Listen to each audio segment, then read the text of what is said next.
सुबह होते ही ऐसा मतलब मीठा से बात किया है या कोई भी मिले पूरा दिन निकल जाए इसी में।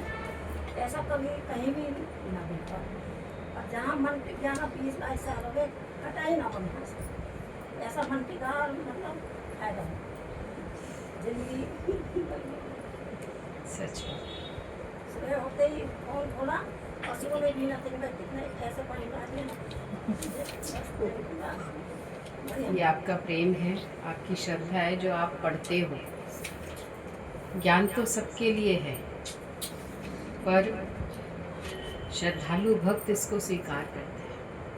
तो पात्र भी अच्छा होना चाहिए ना। दूध तो है ही, शुद्ध पवित्र है, पर अगर पात्र गंदा होगा तो उसमें वो ठहरेगा कैसे, फट जाएगा। गुरु का ज्ञान तो है शुद्ध पवित्र, लेकिन हमारा मन भी शुद्ध होना चाहिए। तो शुद्ध अंतःकरण में ये वाणी जाकर एकदम असर करती है।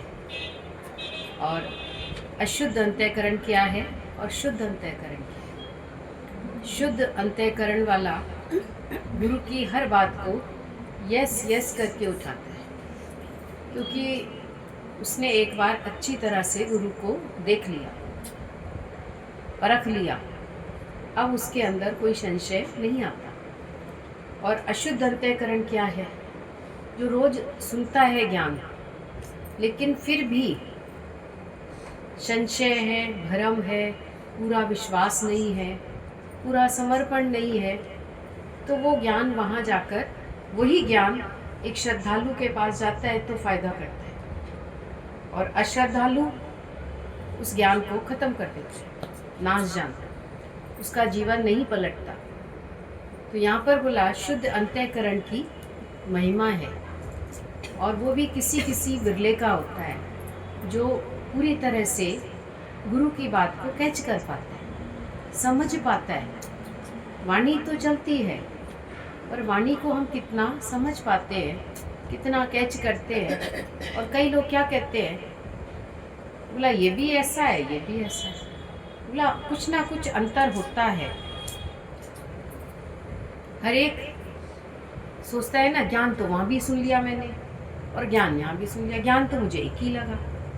बोला सही बात है, ज्ञान तो एक है, लेकिन बोला जहाँ तुम्हारा जुड़ाव होगा वहीं तो तुम अपनी मन की बात कर पाओगे, और वही तुम्हारी मन की स्थिति को भी जानता है। अभी हम भीड़ में जाते हैं, कहीं भी जाए, कोई हमारे मन की स्थिति को जानता है क्या, कि हम कितने पानी में हैं अभी तक, कितने हमारा अंदर का अंतःकरण शुद्ध हुआ है या नहीं हुआ है। पर गुरु हमारी नस नस से वाकिफ होता है। गुरु जानता है कि अभी इसके अंदर ये वाली बात है, इसलिए इसके प्रश्न के भाव से ही समझ जाता है कि ये प्रश्न किया है इसने, तो ये अभी इतना तक पहुंच चुका है और इतना नहीं पहुंचा है।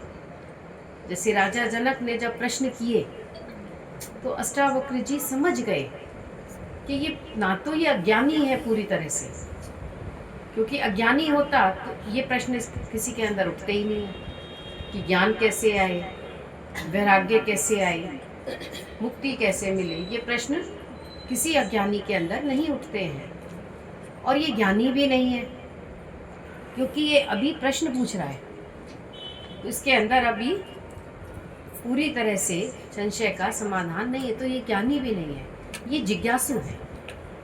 तो जो गुरु होता है, सच्चा गुरु होता है, वो ही हमारी मन स्थिति को समझ पाता है। दुनिया में इतनी भीड़ है, उस भीड़ में क्या कोई किसी को जान पाता है क्या?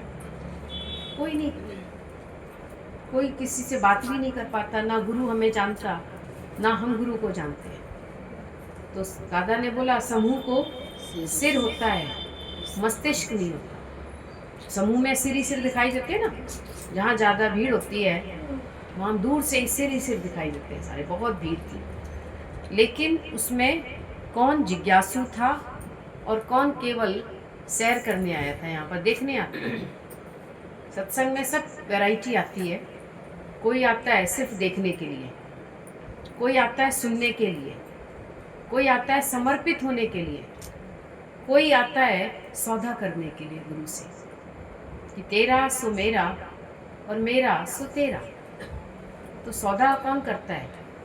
जिसके अंदर बोला ये अंदर से जिज्ञासा होती है, अंदर से अपने जीवन के प्रति भाव होता है कि हमारा जीवन अब भगवान का हो जाए, तो वो सौदा करता है बैठकर। बाकी सब विंडो शॉपिंग के लिए आते हैं। कोई कोई कहता है ना, चलो आज हमारे पास टाइम है तो विंडो शॉपिंग कर लेते हैं, देख लेते हैं बस खाली, बाकी लेना कुछ नहीं है, हमें खरीदना नहीं है कुछ भी।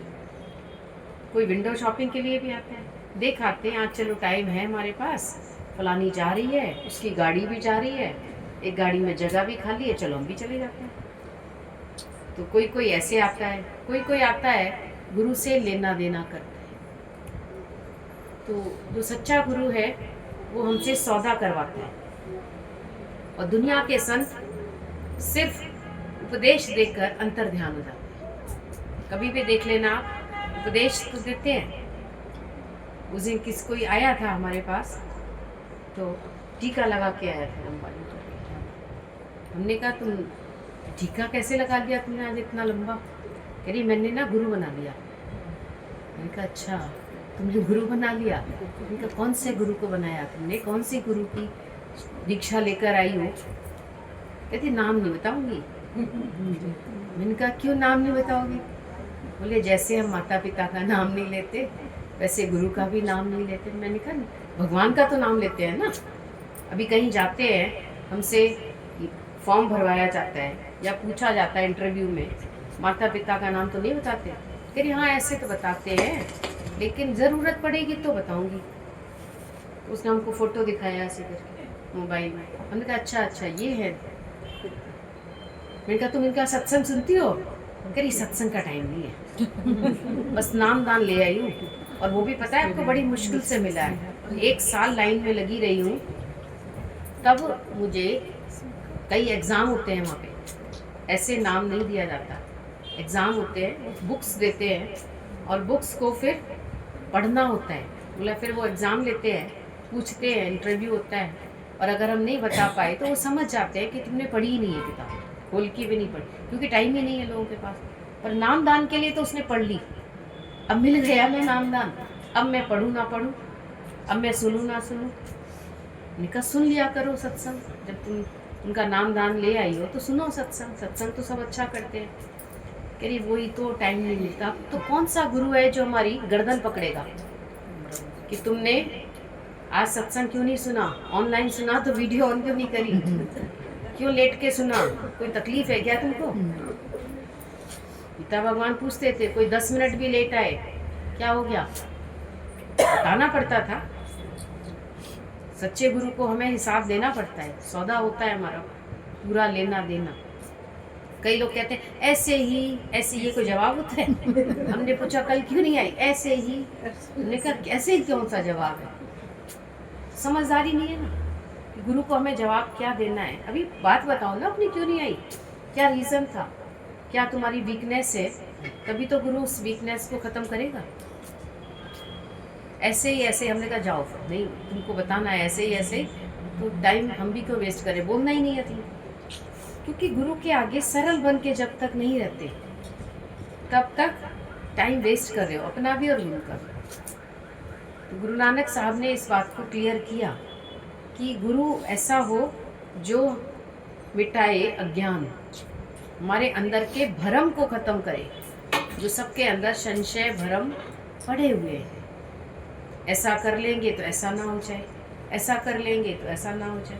क्या हो जाएगा? बोला जब हम आ गए गुरु के पास अब कुछ नहीं होगा।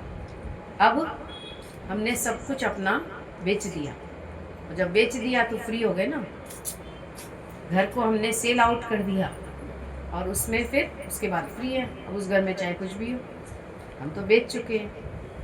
तो हमने भी अपना जीवन गुरु को बेच दिया, और जब जो बिक गया तो अब उसको कौन खरीदेगा? बिक गया एक बार। तो गुरु हम सबको समझ देता है, कोई अंधेरे में नहीं तीर चलाओ, बस हो गया, कर लिया, ये कोई जवाब नहीं होते। या तो बाप दिखाओ या तो श्राद्ध खिलाओ। ना तुम बाप दिखा रहे ना श्राद्ध खिला रहे, इसका मतलब तुम समझदार नहीं है। एक बार एक व्यक्ति श्राद्ध के दिन आते हैं ना, पंडित बोलता है कि भाई अपने पिताजी का श्राद्ध करना है, तुम याद कराते हैं यजमान को कि ये दिन है तुम्हारे पिताजी की, तो तुमको श्राद्ध करना है। वो व्यक्ति था बड़ा कंजूस। उसने जब आया पंडित कहने के लिए, तो श्राद्ध है कल तुम्हारे यहाँ, कह रहा मेरे पिताजी तो गए ही नहीं है, मेरे पिताजी तो मरे ही नहीं है। तो बोला फिर पिताजी दिखाओ। जब पिताजी नहीं गए तो पिता दिखाओ, या तो श्राद्ध खिलाओ। एक बात करो ना। अब ये ऐसे थोड़ी ना होता है, कभी कुछ कभी कुछ। ये जिज्ञासु का लक्षण नहीं है। जिज्ञासु सरल स्वभाव होता है और बैठकर अपने मन का, अपने संशय का समाधान करता है गुरु के पास आकर। टाइम वेस्ट मत करो। बहुत मुश्किल से निकल पाता है समय, आसान नहीं है समय रोज निकालना किसी के लिए भी। और ये सबसे बड़ा, सबसे कीमती समय ही है। धन दोबारा आ जाएगा तुम्हारे पास, चला गया, नुकसान पड़ गया हमको, पर फिर प्रॉफिट हो जाएगा, धन आ जाएगा, बाकी सब चीज़ें वापस आ जाएंगी, लेकिन समय नहीं आएगा लौट के। फिर जन्म बदल जाएगा तुम्हारा, और जब बदल जाएगा ना, तो गुरु भी कुछ नहीं कर पाएगा। ये भी ध्यान रखो। गुरु भी अभी जगा रहा है, अभी सावधान कर रहा है। रोज़ हमको सूर्य की किरणें मिलती हैं, ऑक्सीजन मिलती है उससे, और उससे हमारा जीवन चल रहा है। तो गुरु के ज्ञान से भी हमारा रोज जीवन चलता है और आगे बढ़ते हैं, और फिर अंदर से बिल्कुल निश्चिंत होकर रहते हैं। और गुरु हर बात को हमारी सुनता भी है। अभी शुरुआत किससे हो रही थी वाणी की? बोला दुनिया में कोई सुनता भी नहीं है। आप किसी को सुनाओ, आदमी को सुनाना, वो कहेगा मुझे मत सुनाया करो, रोज रोज यही बात करती हो तुम।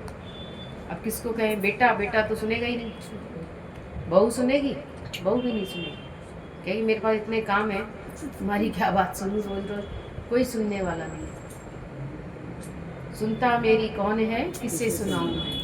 तो वही कारण बनता है डिप्रेशन का। अंदर ही अंदर लोग घुटते रहते हैं, क्योंकि कोई सुन ही नहीं रहा है। पर गुरु हमसे कहता है तुम अपने मन की हर बात बताकर अपने को हल्का करो। पर यहाँ पर हम भारी रहते हैं। गुरु हमसे पूछता है तो हम नहीं बताते, हम छिपाते हैं, इंगड़ी सिंगड़ी करते हैं। नहीं नहीं नहीं, वो तो गुरु को कहीं से भी पता लग जाती है, तो वो बात करता है हमसे कि तुमने ऐसा क्यों किया। नहीं तो बताते ही नहीं खुद से। बोला ये कर्म छिपाओ मत, क्योंकि छिपे हुए कर्म भी भगवान देख रहा है। जो कर्म हम छिपा रहे हैं, किसी को भी नहीं बता रहे, तो भी अंदर वाला भगवान देख रहा है, और उसका फल फिर 1000 जन्म के बाद भी मिलेगा। कर्म कभी भी खत्म नहीं होते, लौट कर आते रहते हैं, बार बार लौट कर आते हैं। गुरु के पास आते हैं तो गुरु ज्ञान से कर्म का खात्मा करवाता है। ज्ञान अग्नि दग्धे कर्मा। हमारे गलत कर्म का पश्चाताप गुरु ही करवाता है, हम क्योंकि किसी को बताते ही नहीं। एक डॉक्टर जो था वो गलत काम करा, उसने गलत पानी भर भर के इंजेक्शन दिए। अब जो जिसको पानी भर के इंजेक्शन उसने लगाया वो मर गए। लोग मर गए तो उसके सपने में आते हैं, उसको सोने नहीं देते। वो जब जगता है तो भी परेशान रहता है, क्योंकि वो सब उसके ख्यालों में रहते हैं कि तूने हमें मारा है, हम तुझे मारेंगे, हम तेरे फलाने को मार देंगे, हम तुझे ख़त्म कर देंगे। वो परेशान है। दादा के पास आया तो दादा ने बोला कि बात क्या है। कहता मुझे नींद ही नहीं आती। बोला डॉक्टर होकर नींद नहीं आती तुमको? तुम्हें तो सारी दवाइयों के नाम पता है, कोई भी नींद की दवा खाओ सो जाओ। कह रहा नींद की दवा से भी नहीं आ रहा मुझे नींद। नींद की गोली खाता हूँ रोज, ज़्यादा खाऊंगा तो वैसे इंसान पागल हो जाएगा। वो रोज खा रहा हूँ लेकिन नींद नहीं आ रही। तब दादा ने पूछा उससे, बोला बात बताओ मुझे अब तुम कि तुम्हें नींद क्यों नहीं आती, क्या कारण है। तो उसने बताई दादा को ये बात किसी को बता सकता है कोई कि मैंने पानी भर के इंजेक्शन लगाया? किसी को कोई नहीं बताएगा। अपने गलत कर्म छिपाते हैं। अच्छे कर्म सारी दुनिया को बताते हैं। मैंने दान देकर आई, मैंने संक्रांति पर ये दिया, मैंने उसके शादी में पैसा दिया, मैंने उसके यहाँ दहेज दिया, ये सब बताते हो सबको। मैं उसकी मदद करके आई, लेकिन कभी अपना गलत कर्म भी बताते हो किसी को? नहीं बता। यही तो बीमारी का कारण है। तो दादा ने जब पूछा, और दादा को उसने बताया भी, क्योंकि सच्चे गुरु के सामने हमारे अंदर की बात निकल भी जाती है। तो दादा ने बोला तूने गलत तो बहुत किया है, अब इसका पश्चाताप ज़रूरी है, क्योंकि ये कर्म माफ़ी के लायक नहीं है। कुछ कर्म की माफ़ी भगवान दे पाता है, पर कुछ कर्म तो भगवान भी माफ़ नहीं कर सकता। ये पक्की बात है। ये माफ़ी के लायक कर्म ही नहीं है, पर इसका पश्चाताप कर, शायद भगवान माफ़ कर दे तुझे। कोशिश कर। बोला क्या करूं पश्चाताप? बोला तू डॉक्टर है ना, आज से सबका बोला निष्काम इलाज कर, बिना स्वार्थ के, और पूरी कोशिश कर। तू किसी का जीवन बचा सकता है तो कोशिश करके बचा। आज डॉक्टर ऐसे है ही नहीं, बिल्कुल। उनको वो कहते रोज़ ही ऐसा होता रहता, हमारे पास कौन सा मुश्किल है, हमारे पास तो कोई किसी की कोई जा रहा है, कोई ऐसा हो रहा है, उनको कोई फ़र्क नहीं पड़ता तुम्हारे आने और जाने से। पर फिर भी जिसकी जान जा रही है उसके परिवार वाले तो दुखी होते हैं ना। तो जब उसका दुख है तो दुख तो समझो किसी का। ठीक है तुम दुखी नहीं हो, लेकिन दुख को महसूस तो करो किसी का। तो इतना केयरलेस हो के नहीं, अगर किसी का जीवन हमसे बच सकता है तो बचाओ, कोशिश करो। तो उसके बाद उसने अपने जीवन को पलट दिया। कहाँ इतना लोभी था कि अच्छी अच्छी दवाइयों का भी ब्लैक करता था, और पानी भर के इंजेक्शन तभी तो लगाया उसने। महंगी महंगी दवाइयाँ आती हैं डॉक्टर्स के पास, लेकिन वो करते क्या है, उसका ब्लैक करते हैं, पैसा ले लेते हैं, और बाकी पेशेंट को कुछ भी लगा देते हैं। तो यही पश्चाताप है। उसके बाद उसका मन शांत हुआ। सबसे पहले तो जब उसने सबको निष्काम सेवा करनी शुरू करी, मन शांत हुआ, नींद आनी शुरू हुई उसको। नहीं तो नींद ही कहाँ आती है लोगों को। रात रात भर जगेंगे, सुबह सोएंगे, दिन में सो जाते हैं, दिन में भी 2-2 घंटे सो जाते हैं, मोबाइल साइलेंट कर देते हैं, सोना होता है जब। मतलब रात को ढंग से सोया करो ना, सुबह टाइम से उठा करो। सुबह उठ जाएंगे 3 बजे 4 बजे, क्यों किसी को परेशान करते हो? 3-4 बजे उठ कर भी क्यों परेशान कर रहे हो किसी को? 3-4 समय से सो, समय से अपने आप नींद खुलेगी। 10-11 बजे सो, जो समय उठने का है 5-6 बजे उठो। क्यों किसी ने बोला तुमको 3 बजे उठकर तुम राम नाम जपो? कोई नहीं है। और काम भी किसी के घर इतना नहीं है, घर में मात्र 2-3 लोग होते हैं। क्यों 4 बजे से उठ के काम कर रहे हो? थोड़ा सा ही काम होता है। तो मतलब हमारी लिविंग ठीक नहीं है, और जब रहना ही ठीक नहीं है तो दिमाग भी तो उल्टा ही चलेगा ना फिर। तो सबसे पहले दादा ने सबकी रहनी ठीक कराई है। रहनी सही करो तुम, समय पर उठो, समय पर सो, और समय से हर कार्य करो, तब कहीं तुम्हारा स्वास्थ्य ठीक होगा। तो स्वास्थ्य ठीक होगा तो तुम्हारा मन भी ठीक होगा धीरे धीरे।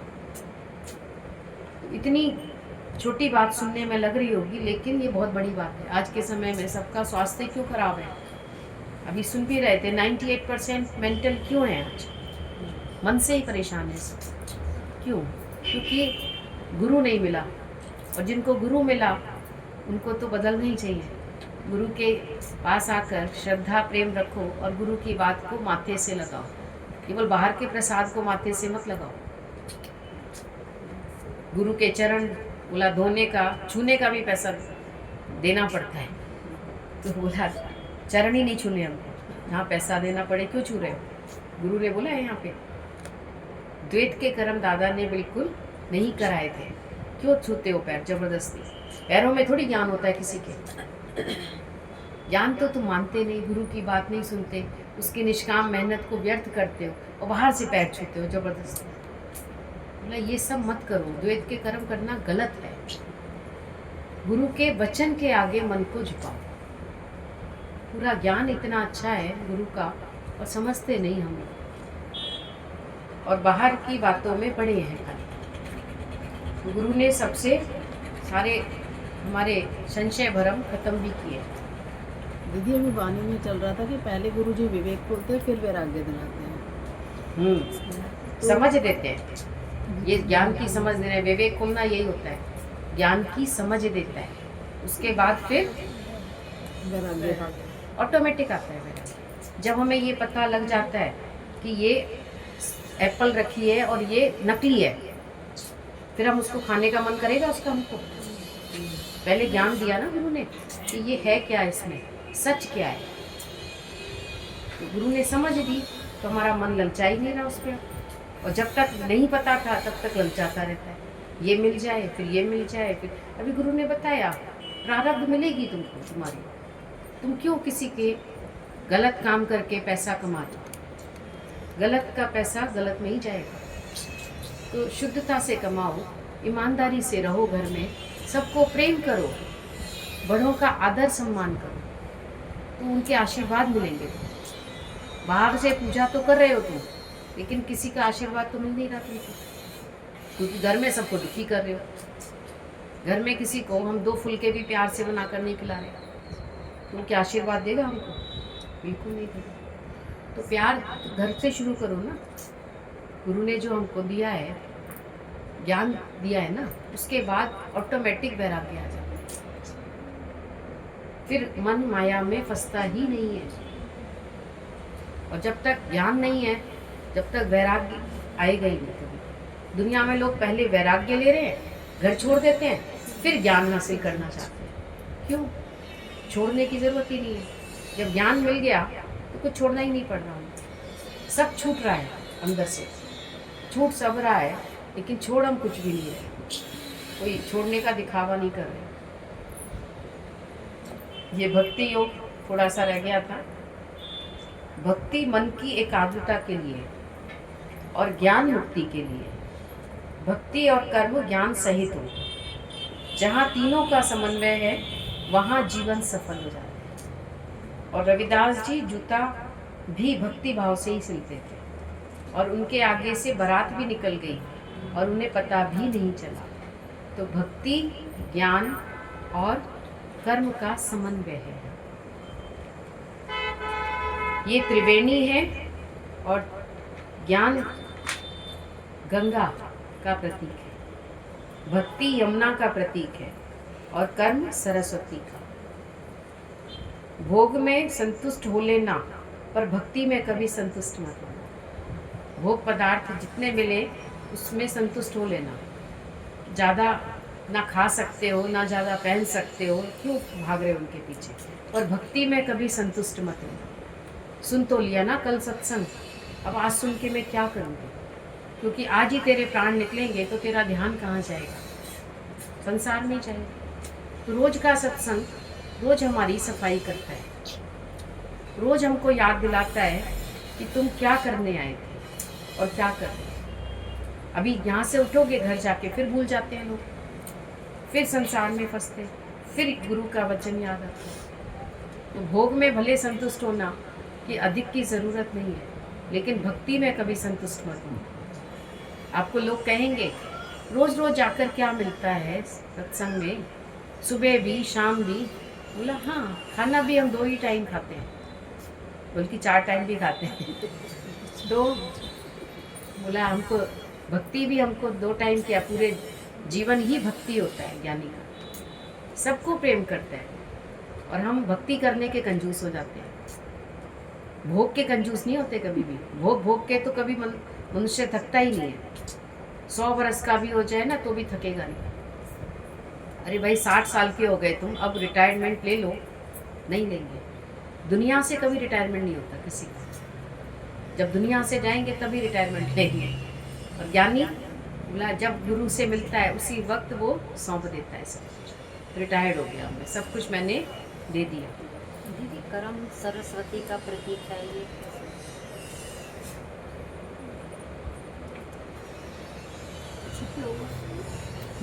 कर्म सरस्वती छुपी हुई है, ऐसे ज्ञानी की कर्म। जैसे सरस्वती दिखाई नहीं देती त्रिवेणी में, वैसे ही बोला ज्ञानी अपने कर्म छिपा लेता है, दिखाता नहीं, मतलब शो नहीं करता।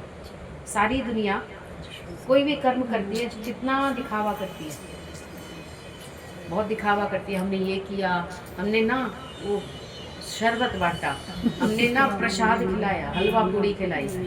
किसी ने बोला तुमको हलवा पूड़ी खिलाने को? ज़बरदस्ती लोगों को खिला रहे हो। किसी ने बोला क्यों खिला रहे हो? और उसको तुमने टेस्ट किया खिलाने से पहले क्या बनाया है?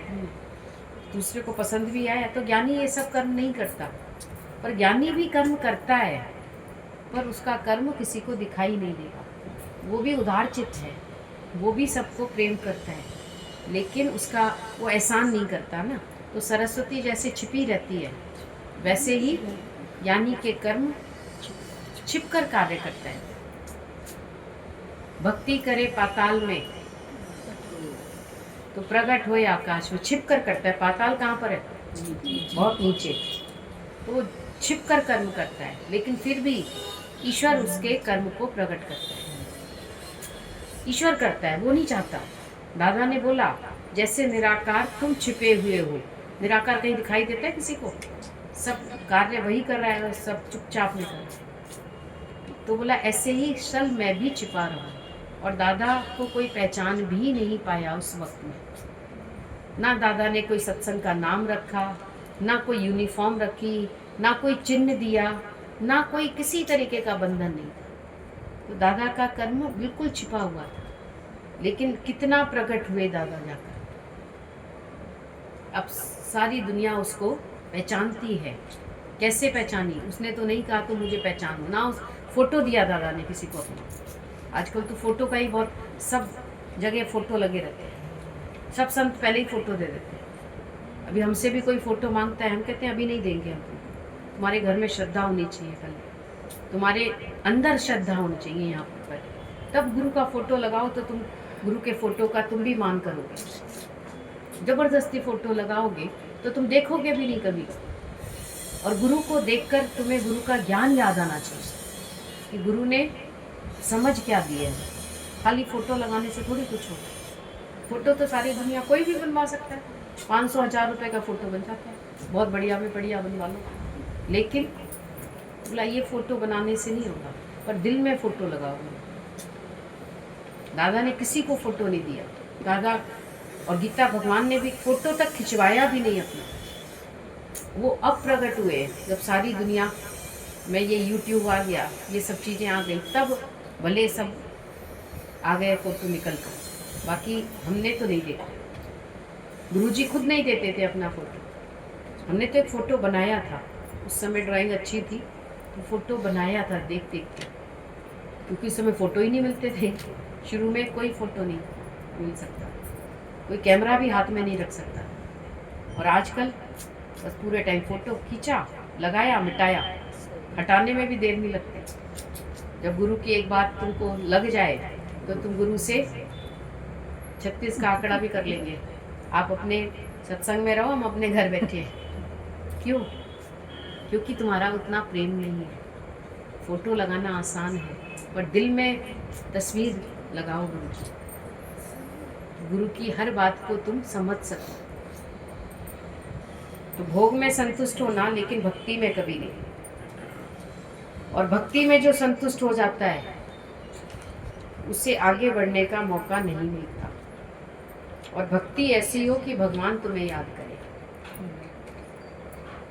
मैं ना भगवान को याद करूं, लेकिन भगवान मुझे याद करे। आज फलाना नहीं आया। रामकृष्ण परमहंस सत्संग करते थे तो बोला जब तक विवेकानंद नहीं आता था तब तक सत्संग ही शुरू नहीं करते थे। ऐसा क्या था विवेकानंद में? बोला वो ऐसा उत्तम जिज्ञासु था कि उसने पूरा गुरु को अपने जीवन में उतार लिया। इतनी अटूट तो श्रद्धा थी उसको, इतना दिमाग वाला होकर जब इतने सीधे व्यक्ति के आगे झुका हुआ। रामकृष्ण परमहंस बिल्कुल सरल स्वभाव, बिल्कुल बिना पढ़े लिखे, वो कोई भाषा भी नहीं जानते थे, बस बांग्ला के अलावा वो कोई और लैंग्वेज नहीं जानते थे। तब लोग सारे नहीं समझ सकते ना। पर विवेकानंद बहुत इंटेलिजेंट था, पर उसको उसके अंदर दिखाई दिया वो भगवान, तो वो वहीं समर्पित हो गया। और जब भक्त समर्पित है तो गुरु भी समर्पित होता है। बोला गुरु तुम्हारे को याद करे, तो वो कौन सा भक्त होता है? प्रेमी, श्रद्धालु, विश्वासी, उत्तम होता है, जो गुरु को अपने जीवन में उतार लेता है। कि तुमको देखकर तुम्हारे गुरु को कोई पहचाने कि हाँ तुम्हारा गुरु भी इतना आला होगा। तुमसे कोई पूछता भी है कि तुम्हारा गुरु क्या, तुम तो फोटो दिखाओगे, उसने हमको फोटो दिखाया, फोटो दिखाने की जरूरत ही नहीं है हमको। तुम्हारे जीवन से कोई पहचाने कि तुम किसी सत्संग में जाते हो, तुम्हारी रहनी से कोई समझे कि तुम्हारा जीवन ना रहनी कैसी है। तुम तो संतों में संत बन जाते हो और दुनिया वालों में दुनिया वाले जैसे, तो कोई क्या ही समझेगा। वहाँ भी तुम्हारा जीवन उज्जवल होना चाहिए। जो कोई तुमसे पूछे कि तुम्हारे जीवन में ऐसा क्या हुआ है जो तुमको सांसारिक बातें बिल्कुल नहीं अच्छी लगती। ऐसा होता है कभी? संसार में जाते हैं तो संसार जैसे हो जाते हैं, उसी में वही लोभी लालची हो जाते हैं। अरे क्या करना है तुमको? कभी अंदर से निकलती है आवाज़, हमें नहीं चाहिए, बहुत है हमारे पास। गुरु यहाँ रोज तुमको बता रहा है, चिल्ला चिल्ला के बोल रहा है, नहीं चाहिए नहीं चाहिए, और तुम संसार में जाके हमें ये भी चाहिए, हमें ये भी चाहिए। क्या करना है? चीज़ें इकट्ठी कर करके फिर बांटना, उसमें भी आसक्ति पड़ जाती है। फिर ये मेरे मायके से आई है, ये मेरे फलाने ने दी है। अरे क्यों इसमें आसक्ति डाल कर बैठे?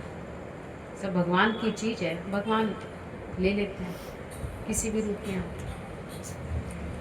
जवानी में संग्रह करते हैं, बड़ा बड़ा के इकट्ठा करते हैं, फिर बुढ़ापे में आसक्ति हो गई। ये चेन किसको दूँ, ये अंगूठी किसको दूँ, फिर वो लड़ाई होती है। उसको भारी चीज़ दे दी, मुझे हल्का दे दिया। रत्ती रत्ती पर तो झगड़ा करते हैं लोग।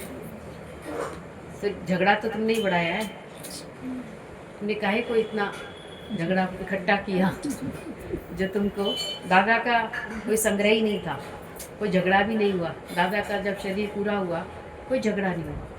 क्यों? दादा के पास कुछ था ही नहीं। एक 2 जोड़ी कपड़ा था, एक चश्मा निकला, एक डायरी निकली। उसको कौन लेगा? भक्ति लेंगे, दुनिया वाले तो लेंगे, क्योंकि ये डायरी कौन पढ़ेगा भाई।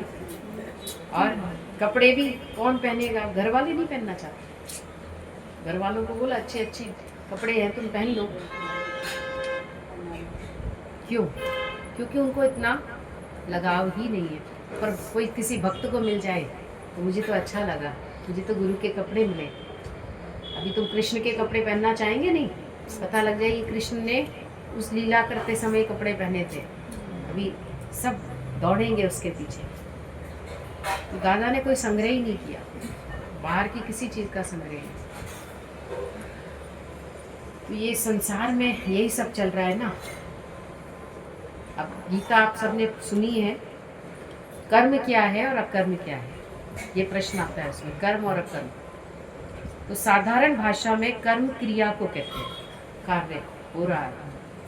कर्म और अकर्म को जानने में अक्सर बुद्धिमान पुरुष भी भ्रमित हो जाते हैं। क्या करना चाहिए और क्या नहीं करना चाहिए। जो कर्म मनुष्य फल की इच्छा से करता है, भले वो शुभ कार्य हो, पर उनसे मुक्ति नहीं मिलती। अर्थात बार बार जन्म और मृत्यु के फेर में आना ही पड़ता है। तो हमने सब कर्म कैसे किए? इच्छा से किए, फल की इच्छा से, तो वो मुक्त नहीं करते। और कर्मों से ही मुक्ति भी मिलती है। पर कौन सा कर्म करने योग्य है? जिस कर्म से मुक्ति मिलती है, निष्काम कर्म, जिस कर्म में कोई फल की इच्छा नहीं होती। और साधारण तौर पे तो क्रिया तो होगी होगी। सुबह उठेंगे, आप ना चाहते हुए भी सीधे वॉशरूम जाते हैं। आपको कोई रोक के तो दिखाए? उस वक्त रुक ही नहीं सकते, क्योंकि ये सब नेचुरल सब कार्य हो रहे हैं। सूर्य रोज अपने आप निकल रहा है, कोई निकाल रहा है सूर्य को। और हम उठकर लाइट ऑन करते हैं तो इसमें भी अहंकार कर लेते हैं। मैंने लाइट ऑन की, मैंने दरवाज़ा खोला। अरे भाई, सहज क्रिया हो गई। तो जो भी कर्म मनुष्य फल की इच्छा से करता है वो कर्म कहलाता है। और जो भी कार्य मैं अर्थात अपने लिए करता है या मेरे वालों के लिए मोहवश करता है, कर्तापने के अभिमान से करता है, या अपने शरीर, इंद्रियों और मन के अधीन होकर करता है, वो सब कर्म है। और अपनी सुख बुद्धि के लिए, सुख समृद्धि के लिए किए जाने वाले सभी कर्म कांड भी कर्मों में ही आते हैं। कभी कभी अच्छे कर्मों के साथ बुरे कर्म भी हो जाते हैं, तो उनका फल भी मिलता है। और जो सकाम कर्म करते समय मोहवश, अहंकारवश, असत्य, हिंसा और पाप का सहारा लेते हैं, वो विकर्म है। कर्म, अकर्म और विकर्म 3 आते हैं गीता में। बोला एक तो कर्म तुम इच्छा और अहंकार से कर ही रहे हो, फल की इच्छा से, और जो कर्म मोहवश, अहंकारवश, और उसमें हम हिंसा भी करते हैं, पाप भी कर देते हैं अपने वालों के लिए, अपने वाले को सुख देने के लिए दूसरे का सुख लूट लेते हैं, तो बोला ये विकर्म है। तो कर्म भी त्याग करता है ज्ञानी, अकर्म भी और विकर्म भी। और जो कर्म फल की इच्छा के बिना निष्काम से और अकर्ता भाव से किए जाते हैं, वो अकर्म है। तो ज्ञानी के कर्म नहीं बनते, क्योंकि ना उसने कोई इच्छा से किया है और ना अहंकार से किया, तो वो अकर्म है। और ज्ञानी सब कुछ प्रभु को सौंप देता है, और प्रभु के हुक्म से ही उससे सभी कार्य होते हैं। ऐसा उसका अंदर का भाव है कि वो अपनी इच्छा से कुछ भी नहीं करता। हुक्म होता है भगवान का तो वो चल देता है, हुक्म नहीं होता तो वो आराम से बैठा हुआ है। तो उसने अपना मन, बुद्धि इतनी भगवान को समर्पित कर दी, तो उसका कर्म खाते में नहीं आता। और सृष्टि में सब कुछ प्रभु के हुक्म से ही हो रहा है। ज्ञानी का अपने मन व इंद्रियों पर पूर्ण संयम है। उसका कोई भी कार्य मन, इंद्रियों व देह के अभिमान के लिए नहीं होता, इससे नहीं होता, क्योंकि वो अपनी आत्मा में स्थित है, अपनी आत्मा में ही रमण करता है। इसलिए वो कोई भी कर्म देह अभिमान से नहीं करता। इसका अभ्यास, इसका समझो कि हम क्यों कर्ता भाव से करते हैं, क्यों सकाम भाव से। बोला यहाँ पर सबको प्रेम से करो, क्योंकि इसमें फिर तुम्हें उसी कर्म को भोगने के लिए फिर से जन्म लेना पड़ेगा। और एक बार जन्मना और एक बार मरना, ये दोनों ही कष्टदायक। 9 महीने उल्टा लटकना, अभी थोड़ी देर उल्टा लटकाया जाए तुमको यूँ करके, नहीं लटक पाओगे, चाहे वो बच्चे को भी करा जाए, नहीं। पर भगवान ने ये चमत्कार तो किया ही है, लटकाया है सबको, लेकिन गंदगी में ही तो है, तो ये कष्ट है बहुत बड़ा। दीदी अकर्म का थोड़ा सा अकर्म वो है जो बिना इच्छा और अहंकार के किए जाते हैं और निष्काम भाव से होते हैं। तो ज्ञानी का कोई कर्म खाते में नहीं आता, यानी अकर्म है। करते हुए भी कर वो भी रहा है, पर वो हुक्म से कर रहा है। और वैसे ध्यान दो तो सृष्टि में हर कार्य हुक्म से ही हो रहा है, पर अहंकार के कारण हम इस हुक्म को महसूस नहीं कर पाते, समझ नहीं पाते। तो हर बात में हुक्म, गुरु नानक ने हुक्म को सबको बहुत समझाया। हुक्मे अंदर सब कोई, आज यहाँ बैठे हो ना, ये भी भगवान का हुक्म हुआ है। बाहर हुक्म ना कोई। कई बार आप बहुत चाहते हो, बहुत करते हो, खींच भी करते हो, खांच भी करते हो, नहीं हो पाता। और कभी होना है तो सहज भावना है, तो हुक्म था ये। और नानक हुक्मे जे बुझे तो होमे कहे, होमे ही खत्म हो जाती है यानी, क्योंकि वो हुक्म में चलता है। ठीक है, हैप्पी वैसाखी। वैसाखी क्या है? बोला ये पंजाब का त्योहार है और अनाज कटना शुरू हो चुका है, शुरू हो गया, इसलिए वहाँ पर लोग नाचते हैं, गाते हैं, खुश होते हैं, क्योंकि अन्न के रूप में भी भगवान है। जिसको अन्न नहीं मिल रहा खाने को, उससे जाकर पूछना, वो तो कहता है आज भगवान ने दे दिया, ये भगवान की बहुत मेहरबानी है। तो ये अनाज भी भगवान का है, तो अन्न का एक भी कण वेस्ट मत किया करो। चाहे कहीं फ्री में भी मिल रहा है तो भी उतना ही लो जितना हमें स्वीकार करना खाना, एक्स्ट्रा नहीं, वेस्ट हो जाता है। तो क्योंकि बहुत मुश्किल से अनाज तुम्हारे सामने तक पहुंचा है, तो वेस्ट मत। अन्न का एक एक कण कीमती है और भगवान कितनी बरकत कर रहा है कि आज इतनी पब्लिक हो चुकी है और सबको खिला ही रहा है।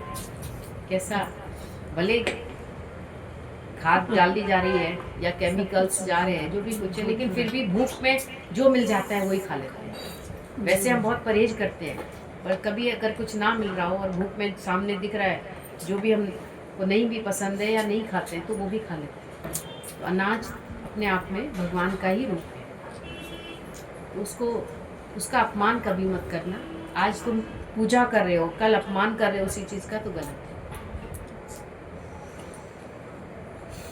और खुश होते हैं किसान कि उनकी मेहनत सफल होती है। नहीं तो बारिश भी आई गई है बीच में, तो कहीं ना कहीं वो अनाज खराब भी हो जाता है, पर कोई बात नहीं, बचा भी लिया है उन्होंने। दिन रात लगे रहते हैं आजकल वो काटने में। हम तो समय पर सो जाते हैं, समय पर ही उठते हैं, आराम से जी रहे हो तुम। कभी ध्यान दो कि आज भगवान ने तुमको कितना कुछ दिया, और वो मेहनत करते हैं आजकल, दिन रात करते हैं। जब बुवाई होती है तब भी दिन रात करते हैं, जब काटना होता है तो भी दिन रात मेहनत करते हैं, जब तक अंधेरा ना हो जाए तब तक वो सुबह से लेकर रात तक मेहनत करते हैं। तो उनका भी शुक्राना अदा करते, वो भी भगवान के रूप में है। किसान भी हम सबकी भूख को मिटाता है, चाहे भले ही निराकार कर रहा है, पर साकार में तो भगवान उसी से करवा रहा है ना। सतगुरु मेरे